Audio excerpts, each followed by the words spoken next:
você faz parte disso, você faz parte do crescimento dessa igreja. Tudo para a glória do nome do Senhor. Amém, queridos? Vamos orar, repita comigo, diga: Senhor Jesus, nessa hora, eu abro o meu coração para receber a Tua palavra como alimento para a minha vida espiritual. Diga: eu declaro que essa palavra, ela irá me sustentar para as boas obras. Amém, queridos? Aleluia. A palavra do Senhor é essa, que nos alimenta, que nos sustenta, que nos dá direção. Só Ele tem a melhor direção para a nossa vida. Amém? Nós às vezes achamos que temos a direção correta. Nós estabelecemos até algumas direções para a nossa vida, mas às vezes a direção que nós estabelecemos, às vezes não é a direção que Deus tem para nós. E nós precisamos estar conectados com o Espírito Santo, para que Ele venha nos dar a verdadeira direção. Amém, queridos? Eu tenho orado muito a Deus, pedindo sabedoria para Ele, porque é o que nós precisamos, nos tempos atuais que nós estamos vivendo, e que os tempos que virão, nós precisamos ter sabedoria. Sabedoria para conduzir a vida, sabedoria para conduzir a nossa família, sabedoria para conduzir a empresa. Sabe, aquelas pessoas que são empresárias, aquelas pessoas que trabalham por conta, precisam de sabedoria. A sabedoria, a melhor sabedoria que vem de Deus. Amém, queridos? E é isso que nós precisamos, né? Jesus, a vida dele, quando viveu aqui, foi ensinando. E o que temos feito é ensinar, através da palavra de Deus. E muitos dos ensinos de Jesus, queridos, foi através de parábolas, para aqueles seus discípulos. No Evangelho de Mateus, capítulo 25, nós temos várias parábolas. Nós temos as parábolas das virgens, nós temos as parábolas dos talentos, nós temos as parábolas do servo bom e do servo mau. Em todas essas parábolas, você tem a distinção do servo bom, daquele que foi fiel e daquele que foi infiel, da noiva que foi prudente e daquela noiva que foi imprudente. Sabe, irmãos, isso mostra que no meio do filho de Deus também há uma distinção, e isso fala diretamente conosco. Aqueles que foram fiéis, aqueles que foram prudentes, são recompensados, e outros são disciplinados. Quando trazemos isso para a nossa realidade, em algum momento isso fala diretamente conosco. Todos nós somos filhos, e todos nós, queridos, temos um Pai criador de todas as coisas. Mas a grande verdade é que muitas pessoas se preocupam em agradar o Pai, mas outras pessoas não se preocupam. Isso acontece no meio das famílias. Tem aqueles filhos mais chegados, aqueles filhos que estão juntos, mas aqueles filhos que não estão nem aí. Assim mesmo, sabe, é com a nossa vida espiritual. É fato que nós temos pregado a graça aqui, amém? Amém? Nós estamos nessa graça, e sobre nós não há nenhuma condenação. Por que eu digo isso? Porque a palavra me garante isso, né? Romanos capítulo 8, verso 1, diz exatamente isso. Romanos 8, verso 1, olha o que diz: agora, pois, já nenhuma condenação para os que estão em Cristo Jesus. Então eu quero que você ouça essa palavra e não se prenda a nenhuma condenação que porventura venha te atormentar. Se você está em Cristo, saia daqui crendo nessa verdade espiritual para a tua vida. Nenhuma condenação há para os que estão em Cristo Jesus. Então isso já te dá uma sensação de liberdade. Mas tem pessoas às vezes que não avançam, porque estão presas em algo que fez no passado. Mas se você está em Cristo, a palavra te garante, nenhuma condenação há sobre a tua vida. Sabe, queridos, mas ainda há disciplina e correção.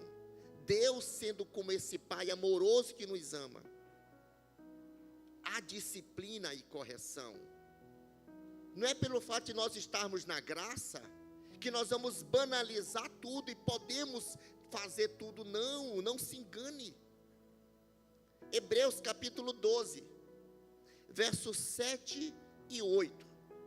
Hebreus capítulo 12, versos 7 e 8. Daqui a pouco nós vamos voltar para as parábolas, que eu quero falar hoje sobre as parábolas. Isso aqui é só uma introdução. E para a disciplina que perseverais, Deus vos trata como filhos. Amém, queridos?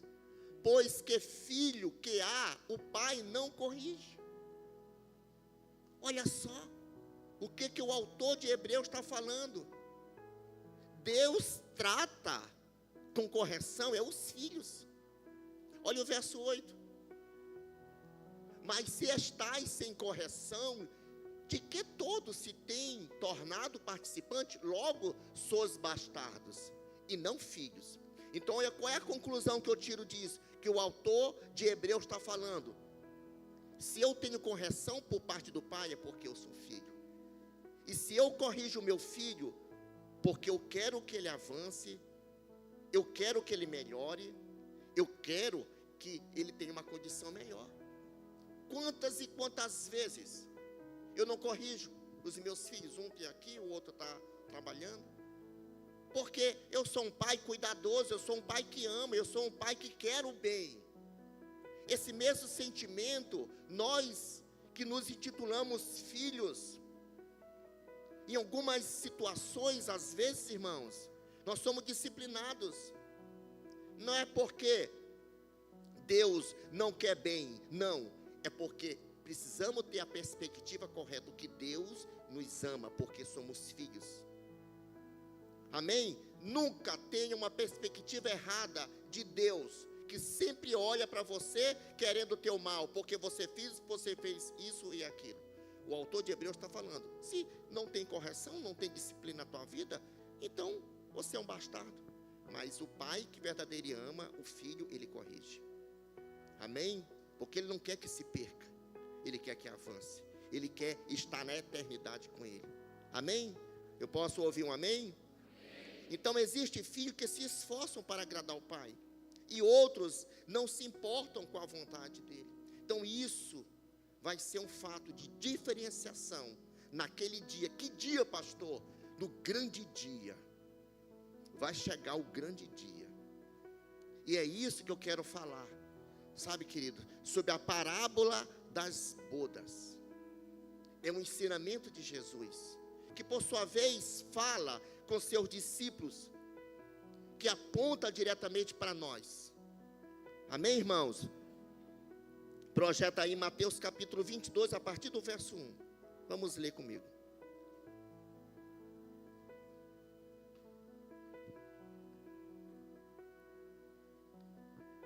Olha só. Então Jesus tornou a falar-lhes por parábola, dizendo: o reino dos céus é semelhante a um rei que celebrou as bodas do seu filho.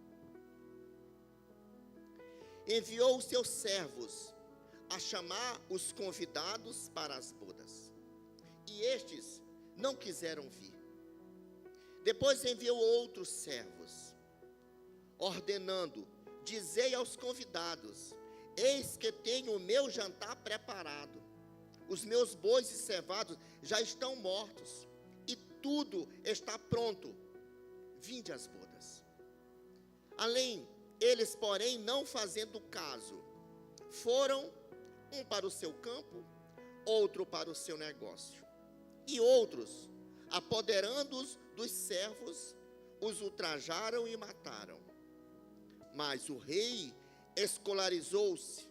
O rei ficou irado e, enviando os seus servos, destruiu aqueles homicidas e incendiou a sua cidade. Então disse aos seus servos: as bodas, na verdade, estão preparadas, mas os convidados não eram dignos. Ide, pois, pelas encruzilhadas dos caminhos, e quantos encontrardes, convidai para as bodas. E saíram aqueles servos pelos caminhos, e ajuntaram todos quantos encontraram, tanto maus como bons, e encheu-se de convivas a sala nupcial. Mas quando o rei entrou para ver os convivas, viu ali um homem que não trajava veste nupcial. E perguntou-lhe: amigo, como entraste aqui, sem teres vestes nupcial? Ele, porém, emudeceu.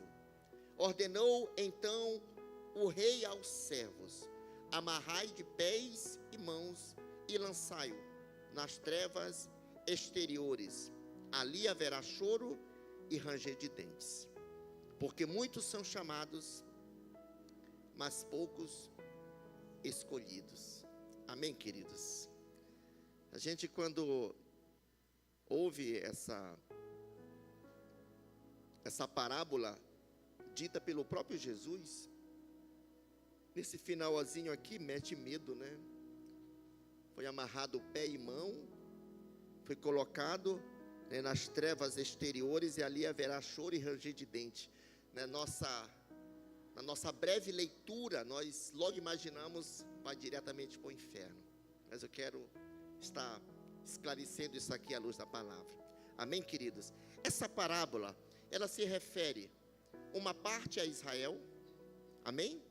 Outra parte para a igreja, e a outra parte dessa parábola, ela vai acontecer no final da igreja. Amém, queridos? É importante nós sabermos o que Jesus está tratando, está ensinando através dessa parábola aqui, tá? É uma parábola que abrange um tempo muito grande. O reino dos céus é a igreja hoje, sabe, queridos? E uma parte ou elemento do reino dos céus. Então, o reino dos céus hoje é a igreja, ou uma parte, ou elemento desse reino.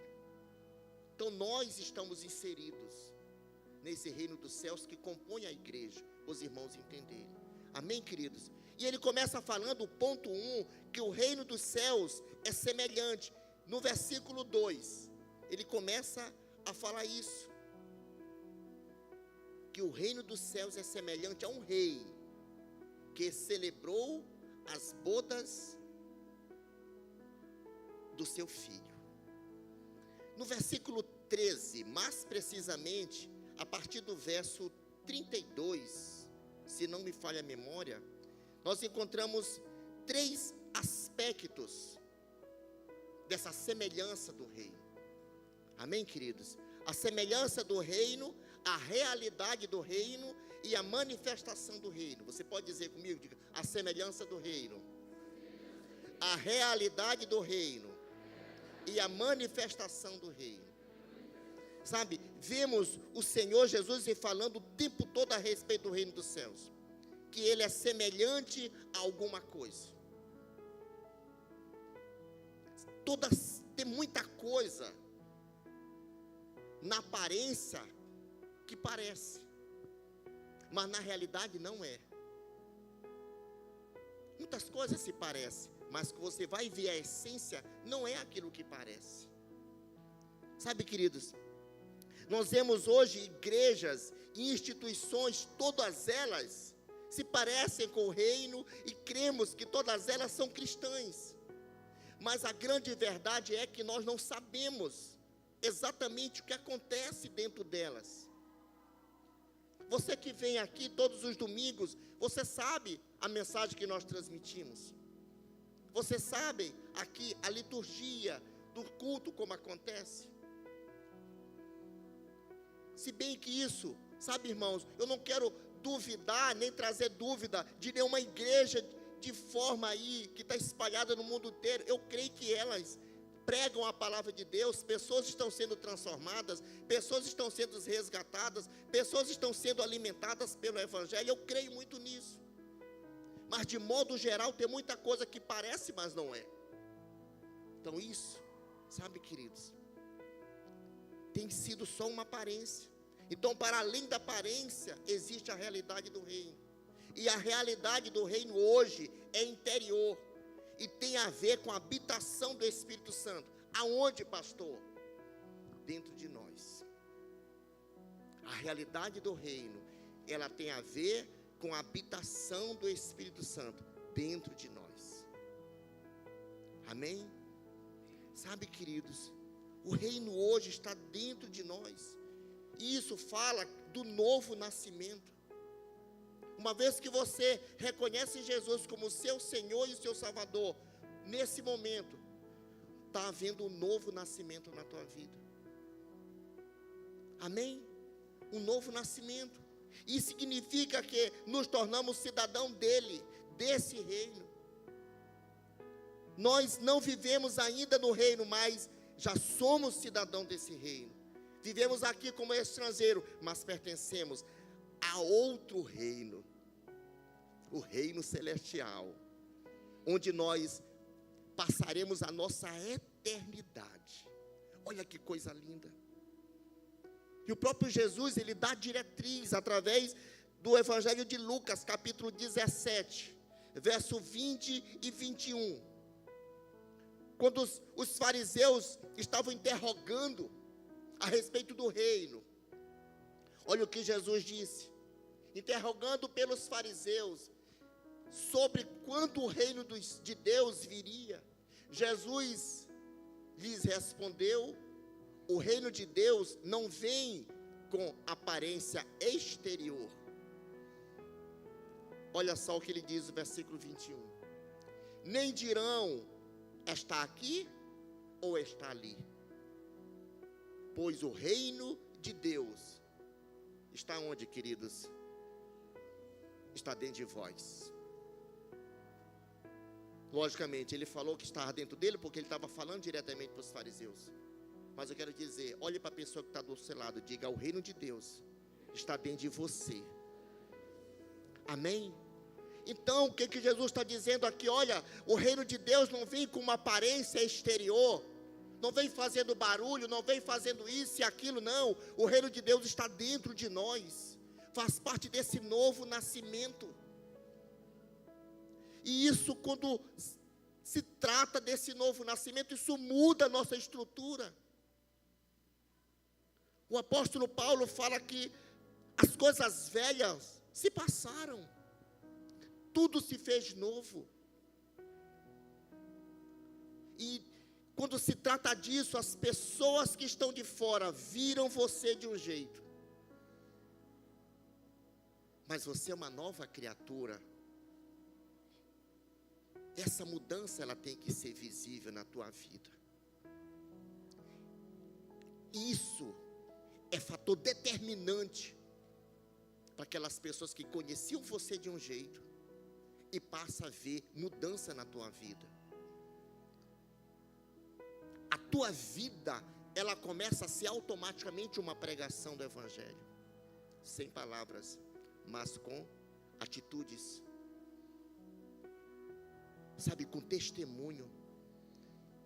É isso que convence.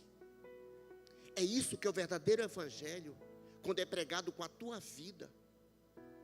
Eu creio que esse é o maior desafio para nós hoje, porque eu não consigo me convencer que uma pessoa que reconhece Jesus como seu Senhor e Salvador, e a palavra diz que as coisas já passaram, tudo se fez novo, mas você começa a praticar novamente, continua a praticar atos da velha criatura,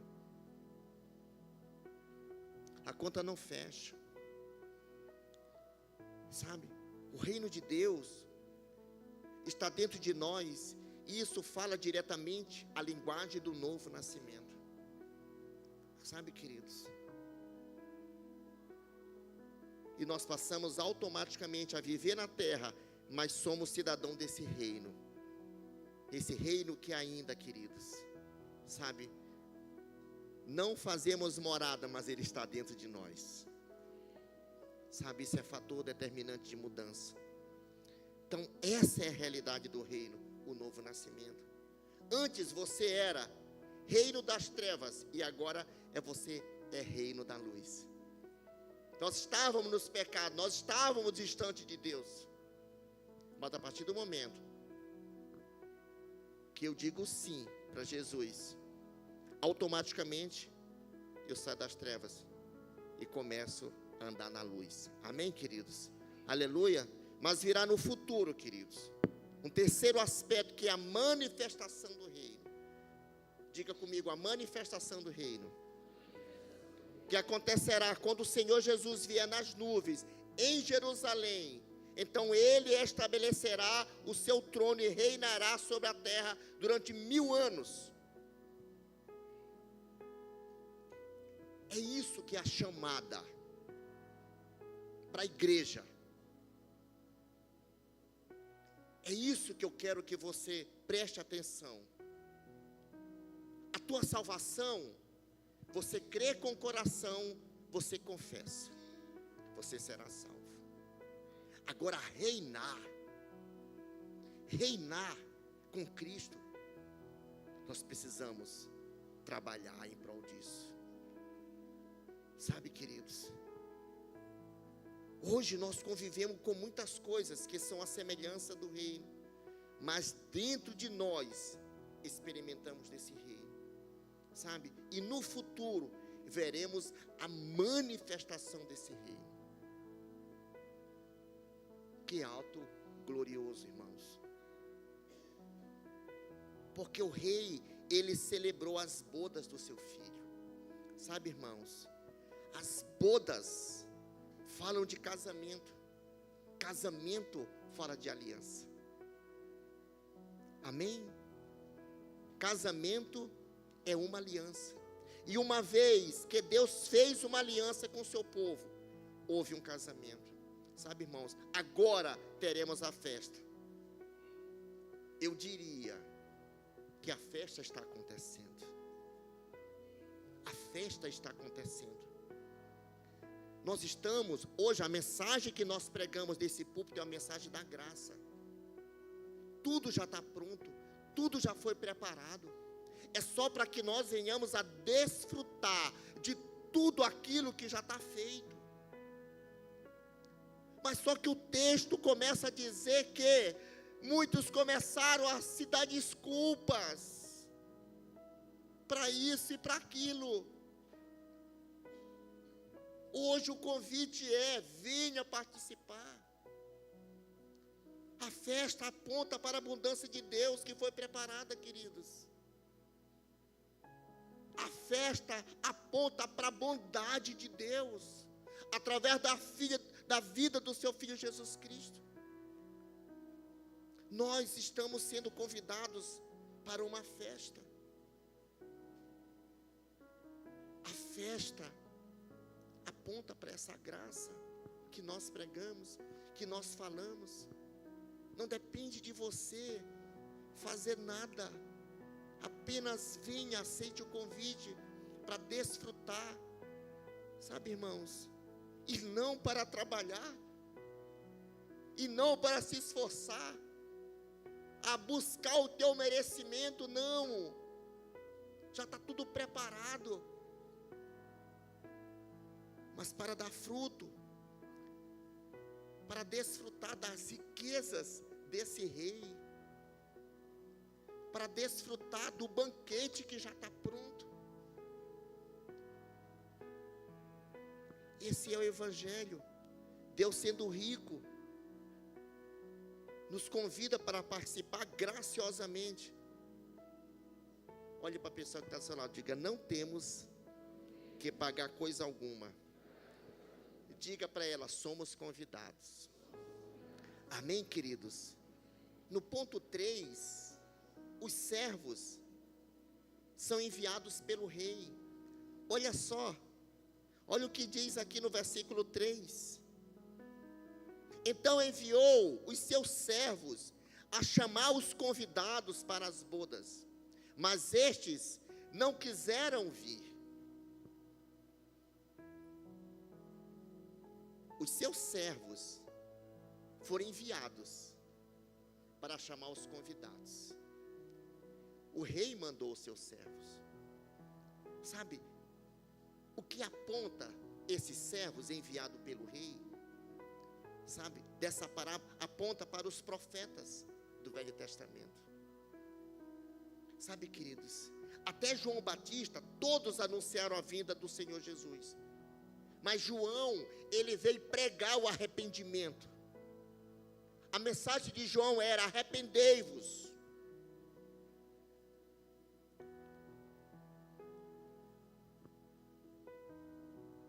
A mensagem, irmãos, mas Israel, ele não ouviu a mensagem.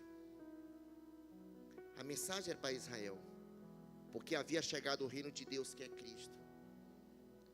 E no versículo 4, diz: enviou ainda outros servos, com esta ordem: dizei aos convidados, eis que já preparei o meu banquete, os meus bois e cevados já foram abatidos, e tudo está pronto, vinde para as bodas. Amém, queridos? Olha só, o que o rei está dando a ordem. Ele está dizendo: o novilho cevado já tinha sido morto. Esse novilho cevado aponta para Cristo. Já tinha sido morto.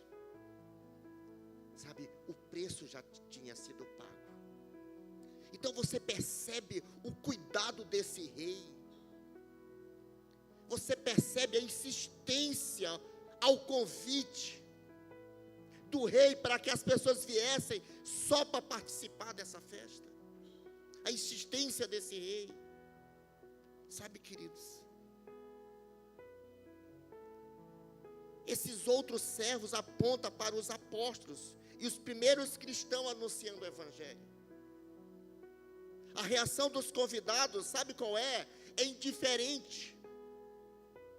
Não ligam. O texto diz que eles maltrataram e até mataram alguns servos. E nós sabemos que quase todos os apóstolos foram martirizados.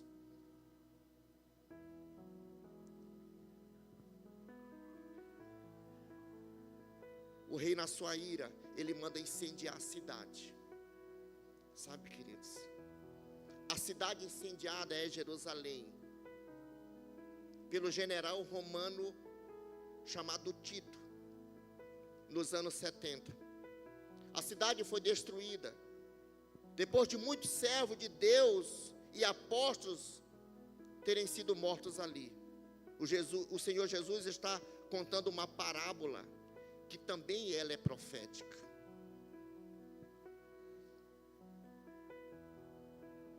Mas o quarto ponto dessa parábola, o convite foi estendido a todos que estão nas encruzilhadas. O versículo 9. Você percebe que o pedido, o convite continua sendo estendido. Porque, irmãos, se coloca no lugar desse rei. Você prepara, para se preparar uma festa, um banquete, há um custo, há um cuidado, há um tempo. Então tudo foi preparado com muito carinho.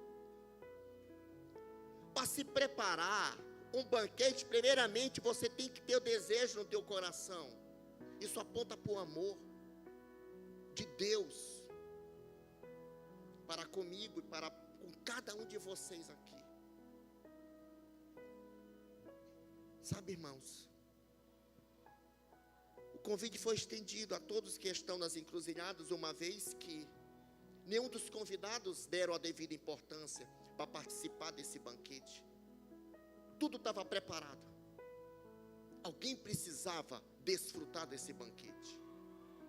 O versículo 9 Ide, pois, às encruzilhadas dos caminhos e convidai para as bodas a quantos encontrardes. Por causa da rejeição dos judeus, queridos, ao evangelho, eles foram considerados indignos de participar da festa. Ou seja, eles não entraram na nova aliança. Jesus veio para os seus. Primeiramente ele veio para os seus. Mas a Bíblia diz que os seus não o receberam. Amém, queridos? Então eles não entraram na nova aliança. Por isso Jerusalém foi destruída. No momento em que os judeus rejeitaram o evangelho, Deus volta para o mundo dos gentios, que fala de mim, que fala para todos vocês. Nós somos esse povo gentil. Uma vez que ele veio para os seus, para os judeus, mas eles não receberam. Eles não entraram na nova aliança. Então o convite foi estendido para nós. Olhe para a pessoa que está do seu lado, diga: o convite foi estendido para você.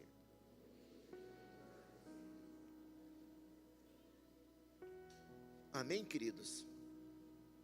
João capítulo 1, verso 11. Olha só o que diz. Veio para que era seu, e os seus, o que diz? Não o receberam. Tá? E nesses 2023, depois de Cristo, nesses 2023 anos, embora tenha havido uma resistência, martírio aos gentios, queridos, de uma maneira geral, o evangelho tem sido aceito. E a sala do banquete está cheia. Graças a Deus, ontem tivemos um culto aqui maravilhoso. Tivemos 4 pessoas que se reconciliaram, todos jovens. E eu creio em nome de Jesus que muitas pessoas ainda vão se reconciliar, ainda vão aceitar Jesus. Então, de lá para cá, de Jesus para cá, graças a Deus, as pessoas têm recebido a palavra. A sala está cheia. Amém, queridos? O rei, só que o rei, ele notou, sabe, que havia entrado um homem que não tinha as vestes nupciais. Eu quero que você preste atenção para isso. Esse detalhe. Vestes nupciais. O que é isso? O que isso quer dizer na Bíblia? O rei entrou nessa sala, a sala estava cheia, mas ele viu um homem que estava sem as vestes nupciais. Sabe, irmãos? Versículo 11.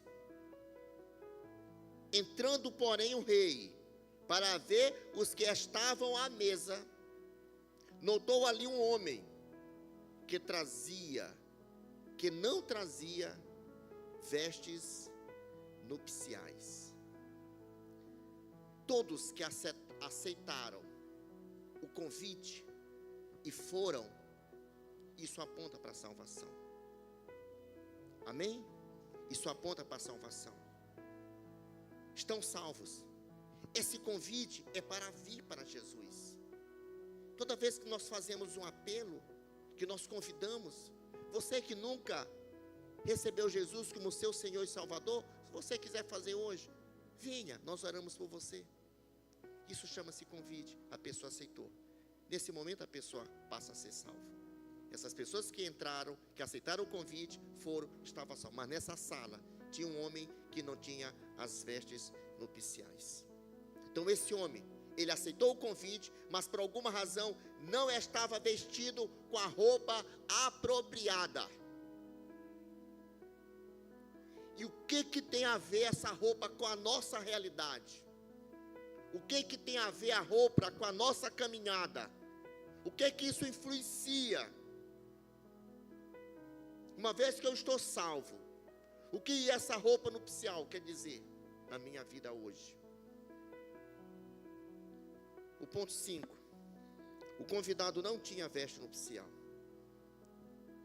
Eu creio, queridos, que essa veste nupcial é diferente das vestes de salvação, sabe?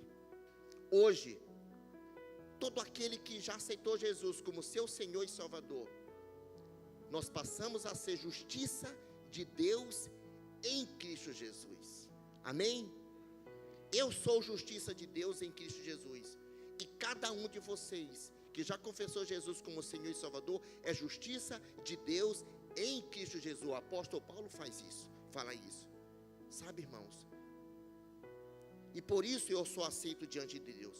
Mas a vontade de Deus é, queridos, uma vez que eu esteja vestido com a veste da justiça de Cristo, eu posso bordar a minha própria roupa nupcial. É o que fala lá no Apocalipse capítulo 8, 19, verso 8. Isso fala diretamente conosco. Olha só, o que essa veste nupcial quer dizer? Apocalipse 19, 8. E foi-lhe permitido,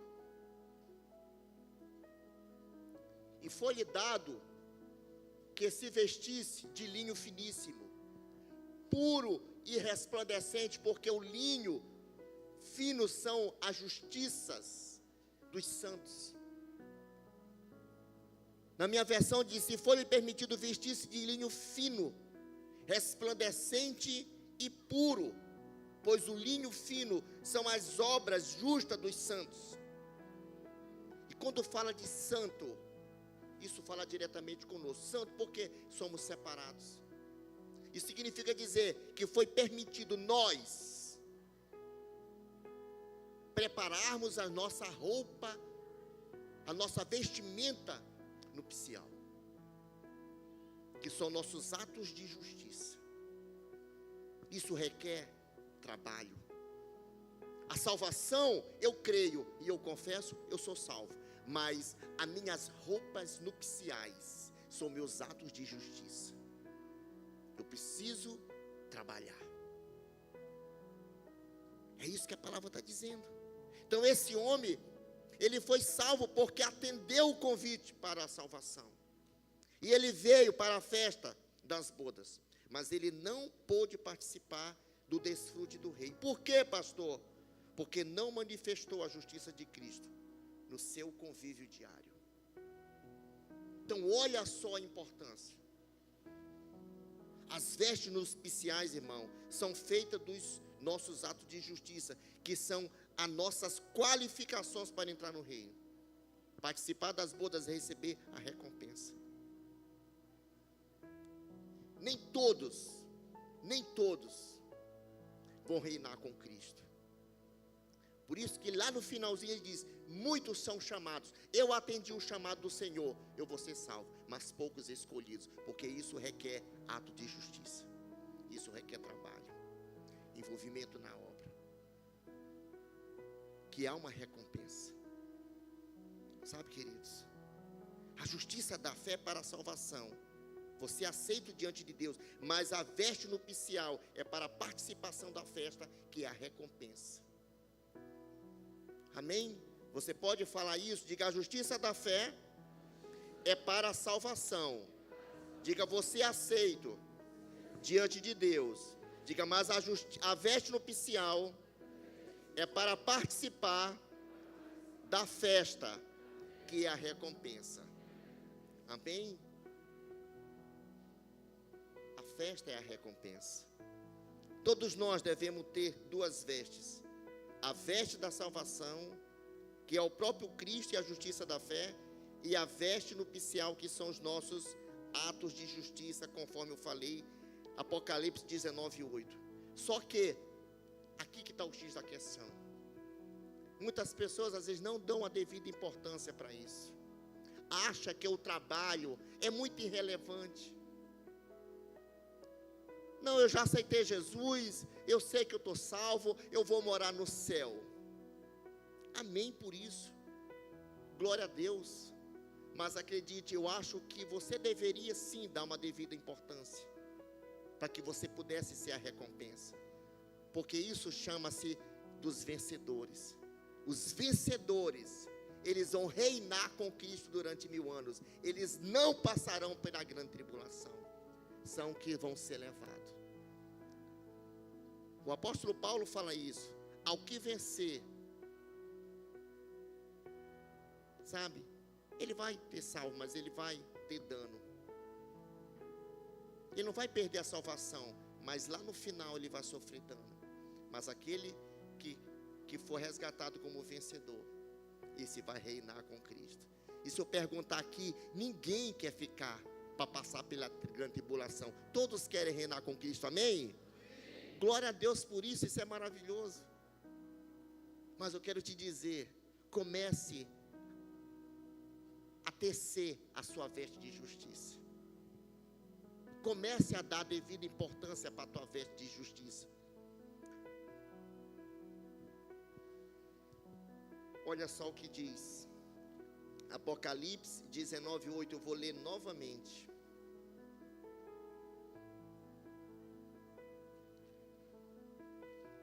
Apocalipse 19:8.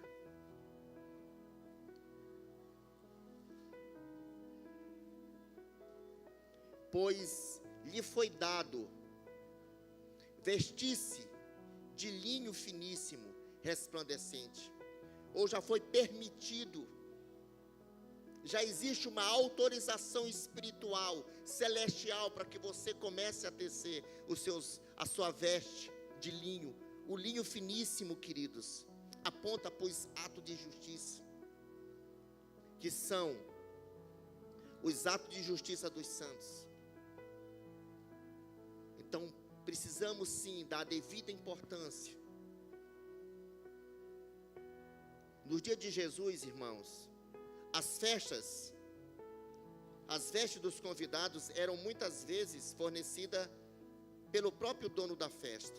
Porque naquela época as pessoas não tinham grandes roupas para ir nas festas.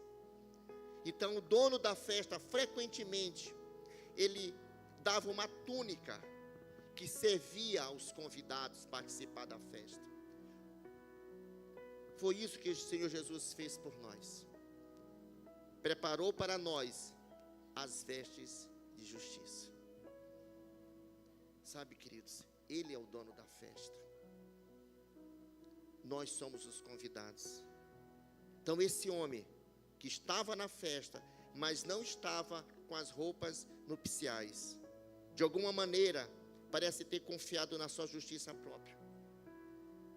Muitos pensam que por estarmos debaixo da graça, o Senhor não será rigoroso.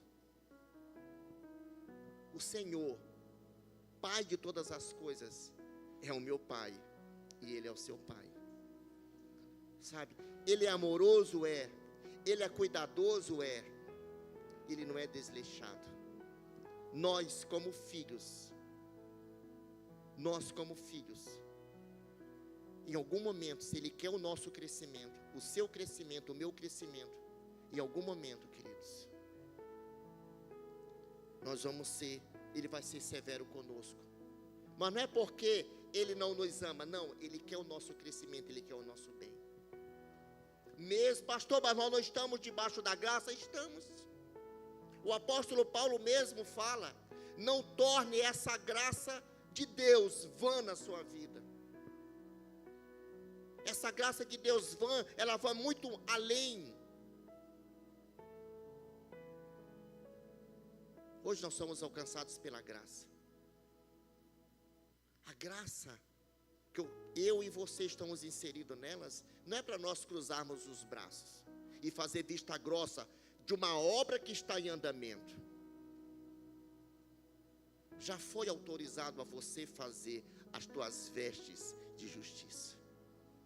É a condição para que você possa participar da recompensa, participar da grande festa, participar do grande banquete, que é a recompensa que fará toda a diferença naquele dia, no dia da manifestação do reino de Deus.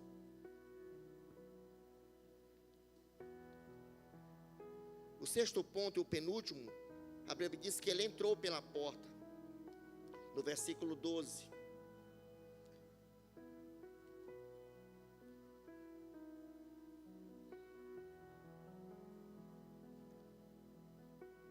perguntou-lhe: amigo, como entraste aqui sem vestes nupcial? Ele não falou nada, mas ele entrou pela porta. A porta estava aberta, e a porta aponta para Cristo. Uma vez que ele aceitou Jesus, ele entrou pela porta. Amém? A porta é Cristo, queridos. Porém, ele não tinha essa veste nupcial. No versículo 13, vemos a disciplina. Qual foi a disciplina? Aquele convidado sem a veste, ele é lançado fora da festa, nas trevas. Essas trevas são simbólicas, não é o inferno. A Bíblia diz que o mundo está em trevas, porque está longe da presença de Deus. Isso significa que essa pessoa teve o acesso negado da presença do rei. Longe da presença do rei é sinônimo de exclusão. Longe da presença do rei é sinônimo de vergonha. Longe da presença do rei, queridos, não há glória. Só há alegria, só há paz, só há tranquilidade, só há felicidade na presença do rei. Sabe, irmãos? E por último, ele diz: muitos são chamados e poucos escolhidos. Ser chamado é ser salvo. Ser escolhido, queridos, sabe, é um convite para que nós venhamos a receber a grande recompensa. Sabe, eu queria que o ministério de louvor subisse logo. Ser escolhido é ser qualificado para a recompensa. Uma vez que você reconhece Jesus como seu Senhor e o seu Salvador, você está dando sim para Ele. Não olhe para os meninos ali, deixe eles se organizarem. Continue focado aqui na palavra. Sabe, irmãos, uma vez que somos escolhidos pelo Senhor, mediante a graça, acredite, recebemos todo o suprimento, toda a presença de todo o banquete que já foi feito. É só para que nós venhamos a desfrutar. Mas eu quero dizer para você, não podemos deixar essa graça se tornar vã em nossas vidas. Deus enviou o seu Filho Jesus como objetivo não só de salvar você, não só de salvar a minha vida. O maior desejo de Deus, através da vida do seu Filho Jesus, é para que todos nós venhamos a reinar com Ele. O desejo maior dele é esse para a nossa vida. Tudo já está preparado. Amém? Existe, queridos, uma obra em andamento. A festa está acontecendo. Agora, a grande questão é: o que você está dizendo? Qual é a desculpa que você está dando? Já foi autorizado você a começar a tecer as tuas vestes nupciais, que são os atos de justiça. Fique em pé comigo em nome de Jesus.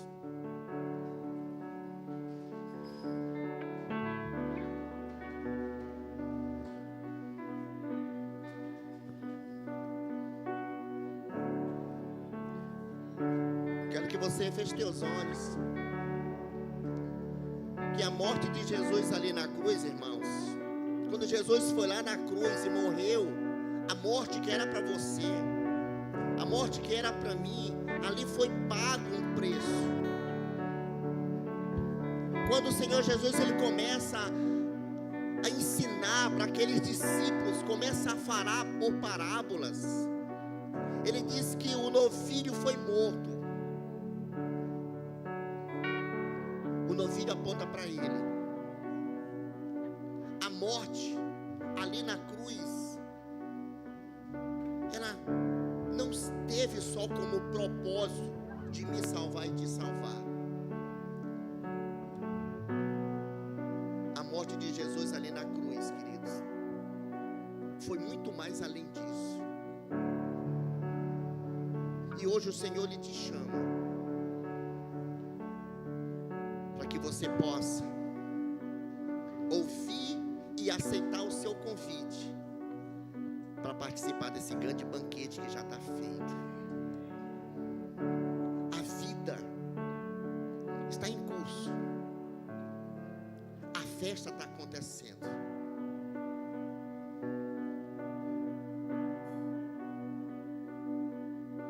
E Jesus disse para aqueles homens que estavam procurando quando o reino viria. E Jesus ele disse: não, o reino de Deus, ele não vem com forma exterior. O reino de Deus está dentro de vocês. Esse reino que está dentro de você, que isso aponta para a morada do Espírito Santo, isso é maravilhoso. Imagina, sabe, parte de Deus morando dentro de você. E essa parte que se conecta com o Espírito dele, que te dá direção, que trazendo paz ao teu coração. Aquilo que não é a direção dele traz inquietação, mas quando é a direção dele, que está dentro da vontade dele, te traz paz. Isso é o que nós precisamos, sabe, irmãos, como igreja, para estar sempre atento para a doce e agradável vontade dele para mim e para você. O Senhor te chamou não somente para te salvar, mas Ele quer muito mais além disso. Ele quer um relacionamento íntimo contigo. Ele quer que você ande em novidade de vida. Ele quer que a vida dele pulse dentro de você, e através dessa vida dele dentro de você, essa transformação ela começa de dentro, e você começa a produzir o fruto do Espírito. E a primeira atitude do fruto do Espírito é o amor, a paz, a mansidão, o domínio próprio. Nós estamos num ano de raízes firmes e novos frutos, mas você só vai frutificar quando você entender a essência do Espírito. Quando essa vida começa a fluir de dentro de você, e as pessoas vão ver característica de Cristo na tua vida, e você passa a ser um evangelho, as boas novas, pregar com a tua própria vida, para que quando tiver essa manifestação do reino, que Ele vier buscar os vencedores, você estará sendo resgatado por Ele, e você vai reinar com Ele. Então, queridos, ser salvo, dar um sim para o Senhor Jesus é algo maravilhoso, mas muito mais ainda é você estar do lado dele, reinando com Ele. O propósito maior é esse para a tua vida. O que tem nos atraído mais do que a presença de Deus neste mundo? O que tem te encantado? Sendo que Jesus está às portas, Ele está convidando. O preço já foi pago, mas Ele continua batendo as portas. É você que tem a decisão de abrir a porta do teu coração ou não, para que Ele possa entrar e fazer morada. você abrir a porta que aponta para Ele, e você vai entrar, e você vai desfrutar dessa graça de Deus através da vida dele. Essa vida maravilhosa, grandiosa, que Deus deixou de viver, morreu ali na cruz, a morte de pecado, tudo aquilo que nos separava dele, Ele foi ali e disse: está pago. Agora viva com a abundância da vida que só há em mim, em Cristo Jesus. Então não podemos desperdiçar essa vida. Nós não podemos viver de outra forma sem ser enraizado nele. Não tem outro jeito de viver essa vida. É uma forma de nós ignorarmos o chamado dele, ignorarmos o convite dele. E o convite dele para você é hoje, esta noite. Ele te chama.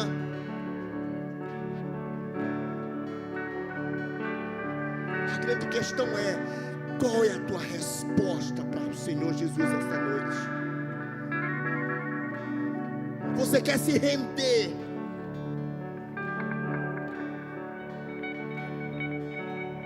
E simplesmente dizer: Senhor, eis-me aqui, use-me a mim. Eu tenho estabelecido escolhas, tenho escolhido os caminhos, mas não tem dado certo, mas agora eu me rendo aos teus pés, porque Ele é a luz, Ele é a verdadeira luz.